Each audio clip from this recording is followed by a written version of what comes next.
मेरी माँ बिस्तर पर लेटी हुई गहरी गहरी सांसें ले रही थी और मुझे अपना दिल डूबता हुआ महसूस हो रहा था। पिछले 6 महीने से माँ इस बीमारी से जूझ रही थी, लेकिन उन्हें कोई भी आराम नहीं था। कई डॉक्टर्स बदल कर देख लिए थे, लेकिन कुछ फायदा नहीं हुआ था। अब तो पिछले कुछ दिनों से माँ ने जीने की उम्मीद ही छोड़ दी थी। थोड़ी देर पहले ही उन्होंने मुझे अपनी गोद में बिठाकर मेरे सिर को सहलाते हुए कहा था, सीमा, मुझे नहीं लगता कि मैं अब ज़्यादा जी पाऊंगी। मुझे अपने जाने का दुख नहीं है, बस तेरी चिंता है कि मेरे बाद तेरा क्या होगा। मेरी आंखों में आंसू भर आए, लेकिन मैं माँ के सामने रोकर उन्हें कमज़ोर नहीं करना चाहती थी। मुझे खुद पता था, मेरी माँ के अलावा इस दुनिया में मेरा कोई नहीं है।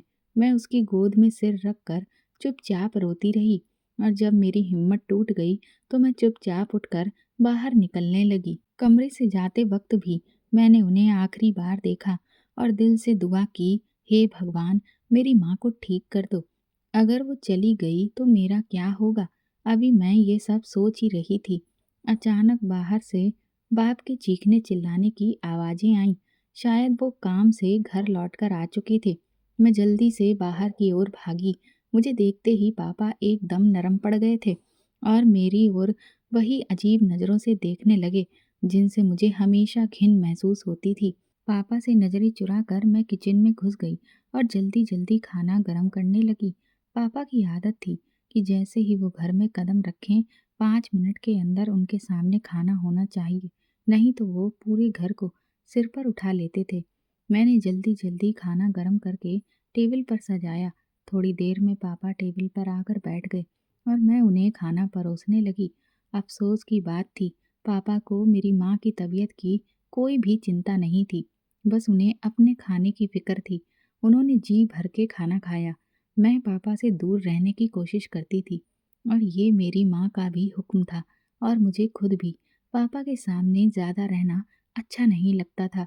जब मेरी माँ ठीक थी तो हमेशा मुझे अपने साथ रखती थी। बीमार पड़ने के बाद भी वो मुझे समझाती, सीमा, अपनी आंखें हमेशा खुली रखना और अपने बाप के सामने ज़्यादा मत जाना। माँ की बातें सुनकर मैं अक्सर हैरान होती थी, लेकिन धीरे धीरे मुझे खुद भी ये महसूस होने लगा था कि मैं अपने बाप से नज़रें मिलाने से बचती रहती थी। मेरे पापा की नज़रों में कुछ ऐसा था जो मुझे अंदर अंदर असहज कर देता था। मुझे सिर्फ अपनी माँ की गोद में ही सुकून मिलता था। रात के 10 बज चुके थे और मैं जल्दी जल्दी बर्तन धोकर अपने कमरे में जाना चाहती थी। जैसे ही मैं बर्तन धोकर फ्री हुई, मैंने देखा पापा किचन के दरवाजे पे खड़े थे और ना जाने कब से मुझे देख रहे थे। उनकी नज़रें मुझे बेचैन कर रही थीं। मैंने जल्दी से मुड़कर कहा, पापा, आपको कुछ चाहिए? वो एकदम हड़बड़ाते हुए बोले, हाँ, मुझे 1 कप चाय चाहिए। मैंने कहा, ठीक है, मैं अभी बना देती हूँ। मैं जल्दी जल्दी चाय बनाने लगी, लेकिन पापा अब भी दरवाजे पे खड़े थे और मुझे ही देख रहे थे। उनकी नज़रों से मुझे उलझन महसूस हो रही थी। शायद उन्होंने भी मेरी बेचैनी भांप ली थी, इसीलिए माहौल को हल्का करते हुए बोले, तुम्हारी माँ अब कैसी है? मैंने कहा, उनकी तबीयत ठीक है, दवाओं का भी कोई असर नहीं हो रहा है।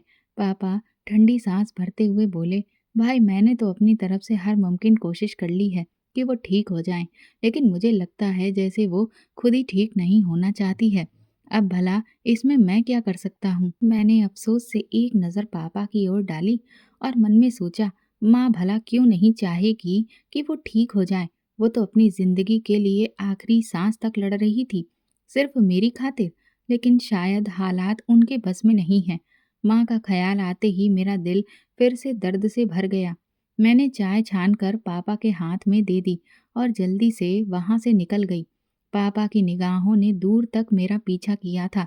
मैं सीधा माँ के कमरे में चली आई। जब से मेरी माँ बीमार हुई थी, मैंने अपने कमरे में रहना छोड़ दिया था और अब हमेशा उनके पास उनके कमरे में रहती थी, ताकि जब भी उन्हें मेरी ज़रूरत हो तो मैं उनके पास रहूं। रात में भी कई बार मेरी माँ मुझे आवाज़ दिया करती थी। कमरे में आई तो मैंने देखा माँ बेखबर सो रही थी। शायद दवाओं का असर था। मैं भी चुपचाप अपने बिस्तर पर लेट गई और अनायास ही मेरी आंखों से आंसू बहने लगे। अतीत की कुछ परछाइयाँ मेरी यादों में तैरने लगीं। मेरा बचपन कोई बहुत ज़्यादा खुशहाल नहीं था कि जिसे याद करके मैं अपने गम को कम कर पाती, लेकिन फिर भी माँ की ममता और प्यार में मैंने अपनी ज़िंदगी को बहुत अच्छे से जिया था। मुझे याद है, जब मैंने होश संभाला, पापा से मुझे कभी प्यार नहीं मिला था। वो हमेशा मुझे ठंडे व्यवहार में रहते थे, लेकिन माँ ने हमेशा मुझे दिलो जान से चाहा। मेरी हर छोटी से छोटी ख्वाहिश को पूरा करती थी, कभी मेरी आंखों में आंसू नहीं आने देती थी। माँ का ये प्यार पाकर मैं अपने पापा का ठंडा रवैया भूल जाती थी। लेकिन मैंने एक बात नोटिस की थी, जैसे जैसे मैं बड़ी हो रही थी, पापा की नज़रें अब मुझ पे बदलने लगी थी। वो अब कभी मुझे अपनी गोद में बिठाते, तो कभी मेरे गालों को सहलाते, कभी मेरी पीठ को सहलाते, कभी मेरे लिए चॉकलेट्स और टॉफियाँ लेकर आते। पापा का ये बदला हुआ रूप देखकर शुरुआत में माँ बहुत खुश हुई थी कि शायद बाप के दिल में बेटी के लिए मोहब्बत जाग गई है। लेकिन एक दिन कुछ ऐसा हुआ कि माँ को कुछ कुछ समझ आने लगा।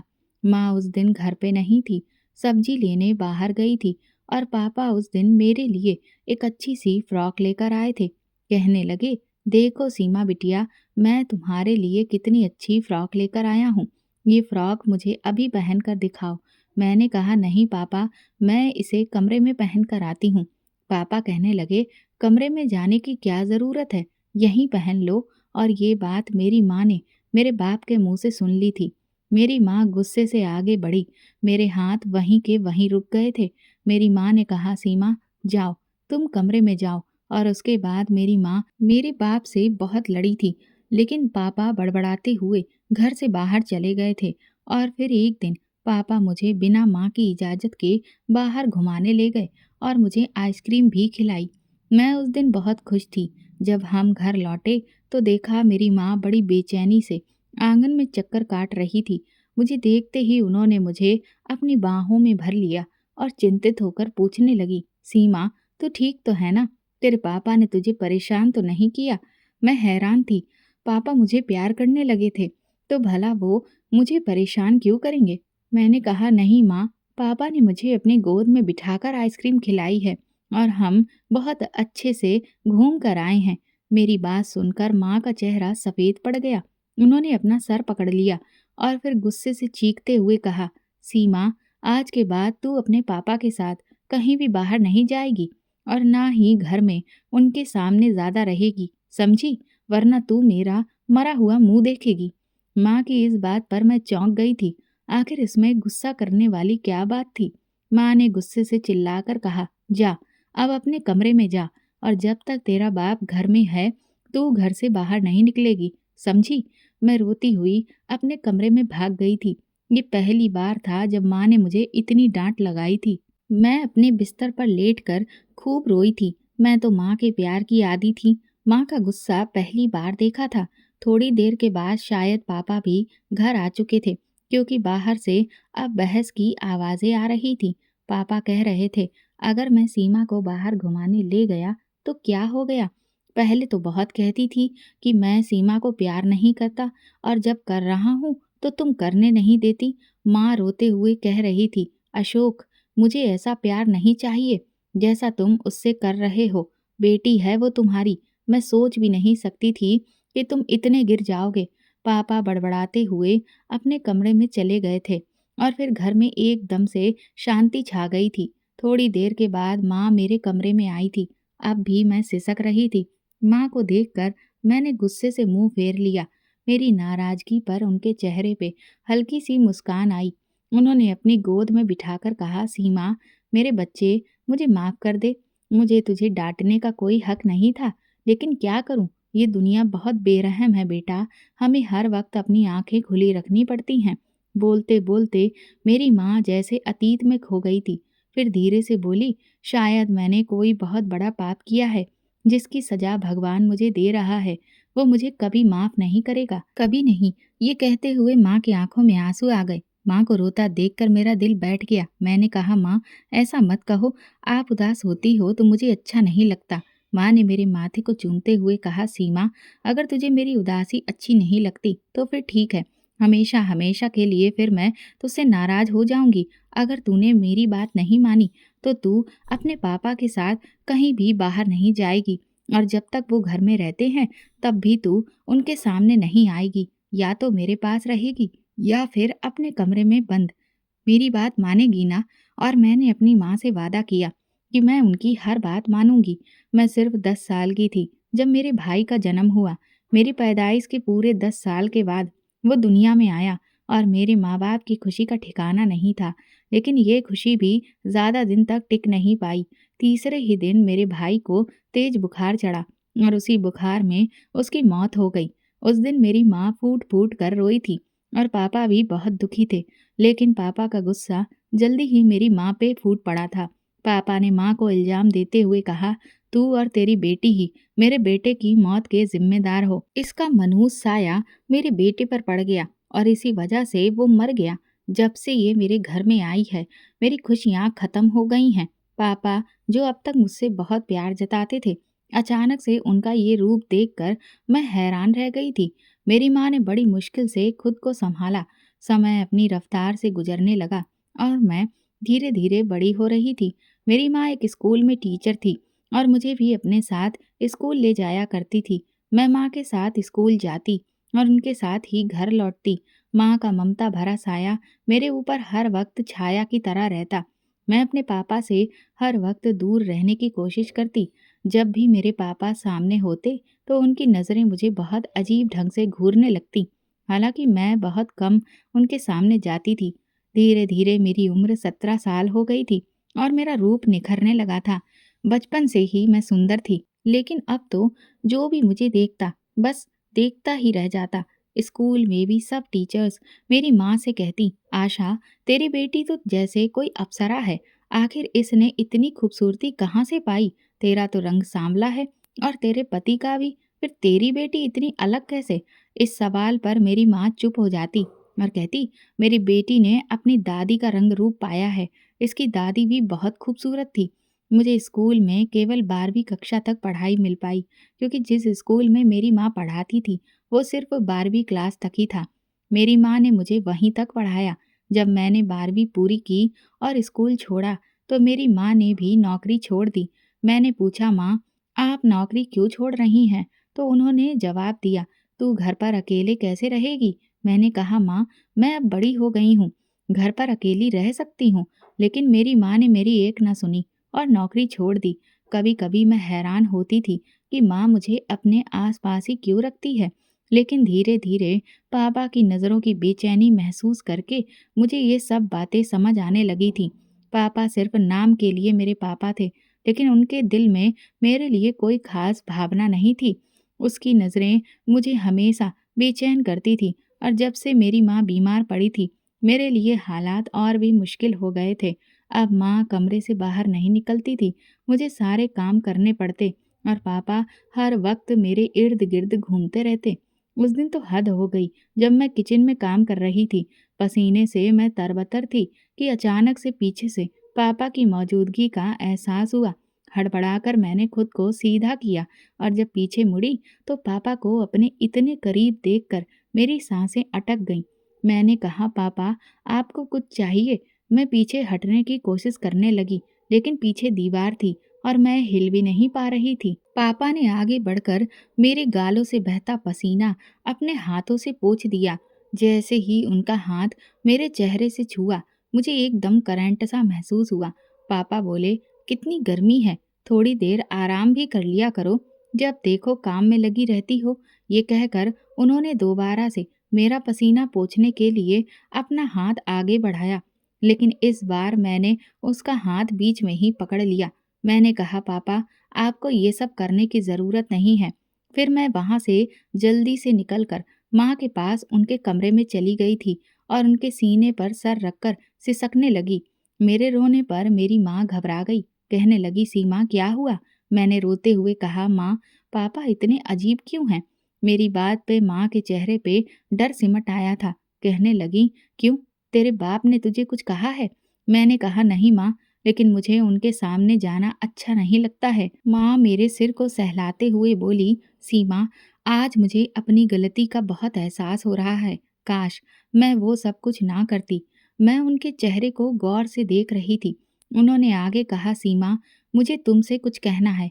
इसे हमेशा याद रखना और मेरी आखिरी ख्वाहिश को ज़रूर पूरा करना। मैंने माँ की ओर देखा। उनकी आंखों से आंसू बह रहे थे। मैंने कहा, माँ, ऐसी क्या बात है? ऐसी बातें मत करो। लेकिन मेरी माँ ने मेरी बात अनसुनी कर दी और कहा, नहीं सीमा, मुझसे वादा कर, तू मेरी आखिरी इच्छा का मान रखेगी, है ना? मेरी आंखों से आंसू बहते जा रहे थे। मैंने सिर हिलाकर हामी भर दी। माँ ने मेरे सिर पर हाथ रखते हुए कहा, जब मैं मर जाऊं तो तू इस घर में मत रहना, यहाँ से चली जाना। ये सुनकर मेरे दिल में जैसे एक हलचल सी मच गई थी। मैंने कहा, माँ, मैं कहाँ जाऊंगी? मेरा तो कोई ठिकाना ही नहीं है। आप ऐसी बातें क्यों कर रही हैं? आपको कुछ भी नहीं होगा। माँ ने धीरे से कहा, नहीं सीमा, मेरी जिंदगी अब ज्यादा नहीं बची। फिर उन्होंने अपने तकिए के नीचे से एक छोटा सा कागज का टुकड़ा निकाला और मुझे दे दिया। ये एक गांव का पता है। जब मैं ना रहूं तो तू इस पते पर चली जाना। वहां ठाकुर गजराज की हवेली है। तू वहीं पर चली जाना और उन्हें ये खत भी दे देना। उन्होंने मुझे एक लिफाफा पकड़ा दिया। मैंने कहा, माँ, ऐसी बातें मत करो, मुझे बहुत तकलीफ होती है। माँ ने मेरे सिर को सहलाते हुए धीरे से कहा, सीमा, आज मैं तुझे एक सच्चाई बताना चाहती हूँ। हो सकता है इसे सुनकर तू मुझसे नफरत करने लगे, लेकिन अब मुझे कोई फर्क नहीं पड़ता। अगर मैं तुझे ये सच्चाई ना बताती तो तेरी जिंदगी बर्बाद हो जाएगी। तेरा बाप तुझे कहीं का नहीं छोड़ेगा। मैंने माँ की बात सुनकर हैरानी से उनकी ओर देखा। माँ ने दर्द भरी आवाज में कहा, सीमा, तुझे पता है मैं तुझे तेरे बाप से दूर क्यों रखती थी? क्योंकि उनकी नजरें तेरे ऊपर गलत थी। वो तेरी इज्जत खराब करना चाहता था। ये सुनकर तो मेरे दिल पर जैसे पहाड़ ही टूट पड़ा था। माँ की बातों ने मुझे अंदर से तोड़ कर रख दिया था, लेकिन अब मुझे समझ में आने लगा था। माँ की सावधानी, हर डर, सबका मतलब साफ हो गया था। मैं स्तब्ध होकर अपनी माँ को देख रही थी। उनके शब्दों का भार मेरे दिल पर गिरने लगा था, जैसे तूफान ने मेरी दुनिया हिलाकर रख दिया हो। माँ ने आगे कहा, मैं बाप बेटी के रिश्ते को कलंकित नहीं कर रही, सीमा, लेकिन ये तेरे बाप ही नहीं है, बल्कि मैं भी तेरी सगी माँ नहीं हूँ। तेरे असली माँ बाप तो कोई और हैं। मैंने तो बस तुझे पाला है। माँ की ये बात सुनकर मेरे पूरे शरीर में जैसे झटका लगा था। मैं अविश्वास से माँ की ओर देख रही थी। कभी मुझे महसूस ही नहीं हुआ कि वो मेरे सगे माँ बाप नहीं हैं। बाप के बारे में तो मैं कह सकती हूँ, पर माँ ने कभी अपनी ममता में कमी नहीं रखी थी। मैंने तड़प कर कहा, माँ, आप ये कैसी बातें कर रही हैं? उन्होंने धीमे और दुख भरे शब्दों में कहा, हाँ सीमा, मैं सच कह रही हूँ। हम तेरे सगे माँ बाप नहीं हैं। मैं हमेशा कहती थी ना कि मैंने एक बहुत बड़ा पाप किया है, तो यही वो पाप था कि मैंने तुझे तेरे सगे माँ बाप से चुरा लिया था। मैंने कांपती आवाज में पूछा, लेकिन माँ, ऐसा क्यों? माँ की आंखों में दर्द झलक आया। तेरे पापा और मैं सालों से एक बच्चे के लिए तरस रहे थे, पर मेरी गोद कभी भी हरी भरी नहीं हुई। तेरा बाप हमेशा मुझसे कहता, या तो मुझे बच्चा दे दे या दूसरी शादी कर लूंगा मैं हर दिन भगवान से एक बच्चा मांगती। गांव में ही मेरा एक छोटा सा क्लिनिक था। मैंने नर्सिंग का कोर्स कर रखा था और वहीं गांव में एक छोटा सा क्लिनिक खोल लिया था। मुझे दवा की अच्छी जान पहचान हो गई थी और गांव के लोगों का मैं इलाज कर देती थी। और फिर उस दिन गजराज ठाकुर की हवेली से बुलावा आया। ठकुराइन के बच्चे होने वाले थे। ठाकुर गजराज के यहाँ 10 साल में ये खुशी आ रही थी और ठकुराइन बच्चे को जन्म देने वाली थी। मैं वहां पहुंची तो वहां एक दाई पहले से ही मौजूद थी। मैंने देखा उस रात उन्होंने जुड़वा बेटियों को जन्म दिया। उनके घर में खुशियां छा गई थीं। ये बोलते बोलते मेरी माँ की आवाज कांपने लगी, जैसे कि वो खुद से लड़ रही हो। लेकिन उस रात सीमा, मुझसे गलती हो गई। मैंने उनकी एक बेटी को चुरा लिया। जब मैं घर आई तभी से वो दोनों प्यारी सी बेटियां मेरी नजरों में घूम रही थीं और इधर मेरे पति के ताने मुझे जीने नहीं दे रहे थे।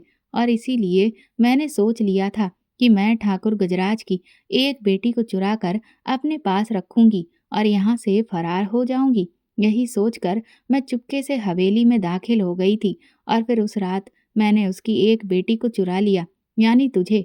उस समय मेरे अंदर लालच आ गया था। मैंने सोचा, भगवान ने मुझे ये मौका दिया है तो क्यों मैं ये मौका गवाऊं, और मैंने तुझे अपने आंचल में छुपाया। हवेली में किसी को कानो कान खबर भी नहीं हुई थी, क्योंकि बच्चियों की पैदाइश की खुशी में पूरा दिन उनके घर में फंक्शन रखा था। पूरे गांव की दावत थी, इसीलिए सब लोग थके हारे सो रहे थे। अगले दिन गांव में हड़कंप मच गया कि शेर ने बच्चों को उठा लिया, क्योंकि कुछ दिन वैसे भी हमारे गांव में एक शेर का हड़कंप मचा हुआ था। मैंने तुझे 8 दिन तक सबसे छुपा कर रखा और फिर हम सब शहर आ गए। तब से मैं तुझे पालती आ रही हूँ। मैं आंखें फाड़े माँ की बातें सुन रही थी। मेरे दिल में घबराहट और दर्द का समंदर उठ रहा था। माँ ने गहरी सांसें ली और कहा, सीमा, वो बच्ची तू ही थी। मैंने तुझे सगी माँ का प्यार दिया, लेकिन अंदर से हमेशा ये एहसास मुझे कचोटता रहता था कि मैंने एक माँ की ममता को चोट पहुँचाई और उसे दुखी किया। और ये दर्द तब और बढ़ जाता जब मैं तेरे बाप की नज़रों में बदलाव देखती। शुरुआत में तो वो तुझसे दूर रहता था, लेकिन जैसे जैसे तू बड़ी होती गई, उसकी नज़रें तेरे ऊपर बदलने लगी। तेरी खूबसूरती से वो अपनी आंखें नहीं हटा पाता। अब वो तुझ पे गलत नीयत रखने लगा। मैं मर जाऊं तो तेरा यहाँ कोई ठिकाना नहीं रहेगा। माँ की बातें सुनकर मेरी आंखों में आंसू भर आए। मेरी दुनिया अचानक से बिखर कर रह गई थी। मैंने अपनी माँ की कांपते हाथ थाम लिए थे।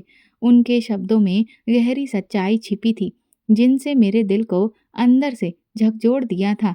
माँ ने कहा, तेरा बाप तेरी इज्जत खराब कर दे, इससे पहले तू यहाँ से इस पते पर चली जाना और ये खत उन्हें दे देना। वो सब कुछ समझ जाएंगे। हो सके तो मेरी बेटी, अपनी माँ को माफ़ कर देना। मैंने उसके हाथ कसकर पकड़ लिए थे। भले ही उन्होंने मुझे मेरे सगे माँ बाप से दूर किया था, लेकिन कभी भी अपनी ममता में कमी नहीं आने दी थी। उन्होंने मुझे सगी माँ की तरह पाला था। मैंने कहा, माँ, मुझे आपसे कोई शिकायत नहीं है। मेरी माँ ने अपने हाथों में मेरे हाथ को दबाते हुए कहा, सीमा, मुझसे वादा कर, मेरे मरते ही तू यहाँ से चली जाएगी। यहाँ एक पल भी नहीं रुकेगी। मेरे अंतिम संस्कार का भी इंतजार नहीं करेगी। यहाँ से चुपचाप निकल जाएगी। बोलो सीमा, वादा करो मुझसे। माँ की आवाज बोलती हुई कांप रही थी। मैंने उनकी बात मानते हुए कहा, हाँ माँ, मैं आपकी बात मानूंगी। उस रात मेरी माँ ने हमेशा के लिए आंखें बंद कर ली। मेरे वादा करने के बाद उनके चेहरे पर सुकून की लहरें आ गई थीं। कितनी ही देर तक मैंने माँ से लिपट कर रोती रही। जब मेरे आंसू थम गए, मैंने खुद को किसी तरह संभाला और अपने बाप को माँ के मरने की खबर दी। जब पापा कमरे में आए और माँ को मृत देखा तो बिलाप करने लगे। तब तक आसपास के लोग भी इकट्ठा हो चुके थे, लेकिन माँ की आखिरी ख्वाहिश को पूरा करने के लिए मैंने एक बड़ी सी चादर में खुद को छुपाया और फिर मैं दबे पांव घर से निकल गई। जैसा कि माँ ने कहा था, मैं सीधे उसी गांव पहुंची जहां गजराज ठाकुर की हवेली थी। मैंने अपने चेहरे को अच्छे से ढका हुआ था और दरवाजे पर पहुंचते ही वहां खड़े पहरेदार ने मुझे ऊपर से लेकर नीचे तक घूर कर देखा था। वो कहने लगा, कौन हो? इस गांव में पहले तो तुम्हें नहीं देखा। मैंने धीरे से कहा, मुझे ठाकुर साहब से मिलना है। वो तिरस्कार भरे स्वर में मुझसे बोला, ठाकुर साहब ऐसे ही हर किसी से नहीं मिलते।